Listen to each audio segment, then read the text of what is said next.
Армысыздар, құрметті тыңдармандар. YouTube арнамызға қош келдіңіздер.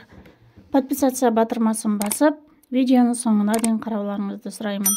Бүгін сіздермен қалтадан көк тиын шығармай қалай садақа беруге болады, немесе садақа берудің осы дүние үшін және ақырет үшін пайдасы қандай, сол туралы бөлісетін боламын.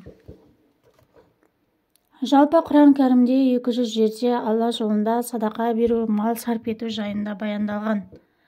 Алла ризалығы үшін жасалынған әрбір іспен берілген затқа садақа дейміз. Берілетін садақаның үлкен кішісі болмайды. Не берілсе де ықыласпен Алла разылығы үшін берілуі қажет. Оң қолың бергенді сол қолың көрмесін хадисіне сәйкес берілген.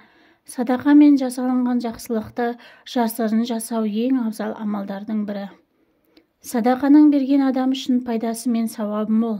Садақа адамға мейірімділікті, нәпсіні тәрбиелеуді үйретеді. Әрі мал дүние мен жүректі тазалайды. Ал ақыретте сауапты амал жасау мүмкін болмаған сәтте берген садақасының сауабы жұмаққа жетелейтін болады. Пенде дүниеден озғанда мал дүниесі жайында қиындыққа тап болып, жиған терген дүниесі артында қалғанымен сол үшін есепке тартылатын болады. Ал дүниесінен садақа берсе есебін беру жеңіл болмақ деп ойлаймыз. Өзгеге қол ұшын беру мен садақа берудің ең маңыздысы өзі мұқтаж бола тұра барын бөліп беруі болмақ. Кімде-кім адал жолмен тапқан табысынан бір құрмадай садақа берсе, Алла ол садақасын қабыл етеді. Содан кейін оны таудай болғанша, яғни сендерден біреуіңіз тайын өсіргенде иесіне барынша үлгі еді дейді. Жасаған жақсылығыңыз садақа болу үшін діни тұрғыдан 3 ерекшелікке ие болу керек. Мұқтаж жанға беру, Алла разылығы үшін берілуі, берілген садақа өз мүлкінен адал табысынан болуы тиіс. Садақа берудің осы дүниедегі 5 пайдасы: мал дүниені тазартады, күнәларды өшіреді. Су отты өшіргендегідей садақада күнәларды өшіреді. Ауру мен апаттан сақтайды. Науқастарыңды садақамен емдеңдер. Садақа әрбір ауруды және бәлекетті қайтарады дейді. Садақа беруде асығыңыздар, өйткені апат садақадан оза алмайды. Мұқтаж жанды қуантады, ризықты арттырып, табысқа берекесін береді. Ал садақаның ақыреттегі 5 пайдасы: қияметтің үйінен сақтап көлеңке болады. Садақа қабір азабынан сақтайды. Қияметте иесінен өз қамқорын алады. Тозақтан құтқарады. Жарты құрма болса да садақа беріп тозақтан сақтаныңдар. Таразыда сауабы басым болады. Сырат көпірінен өту оңай болмақ. Дүниесінің есебін беруде жеңіл болмақ. Садақа беруде шамаға қарап амал еткен жөн.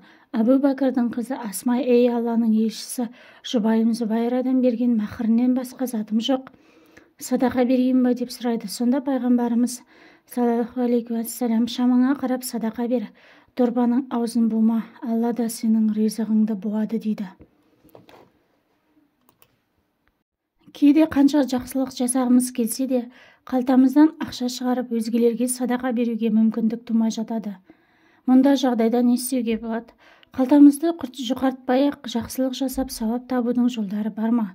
Шындығында сауап тапқысы келген адам үшін игілікке апаратын жол өте көп. Енді назарларыңызға осындай сұрақтың жауабына 5 маңызды анықтамалармен сіздермен бөлісетін боламыз. Бірінші, ал адамның жүзіне жымиып қарау дейді. Яғни қалтаңызда көк тиын болмаса, осы 5 шарт бойынша садақа берілді деп есептелінеді. Біріншісі, адамның жүзіне жымиып қарау. Алла тағала Құранда: қайырдан не істесеңдер де күдіксіз Алла оны біледі. Сонда кім заттың ең кішкентай бөлшегінің салмағыдай жақсылық істеген болса, ол оны көреді. Ал адамның жүзіне жымиып қарау да садақа. Пайғамбарымыз еш уақытта шариғаттың рұқсат еткен елемеуші болма. Керек десең ол бауырыңды күлімдеп қарсы алу тұрғысынан болса да, күлімдеудің де өмірде өз маңызы бар екенін айтып кеткен. Екінші, қалтаңыздан қаражат шығармай садақа берем десеңіз, бар болғаны мына амалды жасаңыз. Жолдан кедергіні алып тастау да садақаның түріне жатады. өзгелерге кедергі келтіретін артық затты алып тастауда сауабы мол игі іс. Себебі пайғамбарымыз мен жаннатта осы дүниеде мұсылмандардың жүруіне кедергі жасағандық үшін кесіп тастаған ағашының көлеңкесінде рахаттанып жатқан адамды көрдім дейді. Енді үшінші амалға келетін болсақ, үнемі жақсы сөйлеуге тырысыңыз. Жақсы сөз сөйлеу жақсы садақа болып саналады. Өзінің шыншылдығымен танылған Әбу Бәкір радиаллаху жиі тілін қолымен ұстап тартады екен. Хазіреті Омар мұның сырын сұраған кезде бұл маған қауіп төндіреді деп жауап беретін көрінеді. Шындығында Әли ибн Абу Талиб айтқандай, жүрек таза болғанда ғана тілден әдемі сөз шығады. Алланы үнемі еске алып жүру. Алла елшісі күн шыққан әр күні әрқайсының дүниелеріңде неше буын болса сонша садақа беруге тиіссіңдер дейді. Әрбір айтылған субханаллах садақа болып табылады. Және альхамдулиллах садақа болып табылады. Және әрбір айтылған ла илаха иллаллах садақа болып табылады. Әрбір айтылған Аллаху акбар садақа және жақсылыққа шақыру садақа болып табылады. Жамандықтан тыю садақа.